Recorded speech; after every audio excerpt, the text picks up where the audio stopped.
ஜாவாஸ்கிரிப்டில் identity operator அப்படின்ற ஒரு operator இருக்குது. அது எதுக்காக நம்ம யூஸ் பண்ணுறோம் அப்படின்னா, ஆட்டோமேட்டிக் டைப் கன்வர்ஷனால் வரக்கூடிய மிஸ்டேக்ஸ் வந்துட்டு அவாய்ட் பண்ணுறதுக்காக. இந்த மாதிரி 3 ஈக்குவல் வந்து நம்ம யூஸ் பண்ணுவோம். ஒரு சின்ன எக்ஸாம்பிள், ஏ அண்ட் பி அப்படின்னு 2 வேரியபிள் டிக்ளேர் பண்ணி 10ன்னு அசைன் பண்ணியிருக்கோம். ரெண்டுமே நம்பர் டேட்டா டைப் தான். ஓகே, இப்போ இதை நம்ம வந்து அலர்ட்டில் பிரிண்ட் பண்ண போகிறோம். Alert A triple equal B.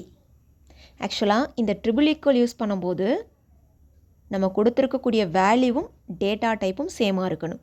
10 10 and number. So the output வந்து பார்த்தீங்க அப்படின்னா ட்ரூன்னு தான் இருக்கும். இப்போ என்ன பண்ணிட்டேன், பியில் வந்து நான் ஸ்ட்ரிங்காக மாற்றிட்டேன். ஏவோட வேல்யூ நம்பர் டேட்டா டைப், ஆனால் 10 தான். பியோட வேல்யூவு 10 தான், ஆனால் ஸ்ட்ரிங்கு டேட்டா டைப்.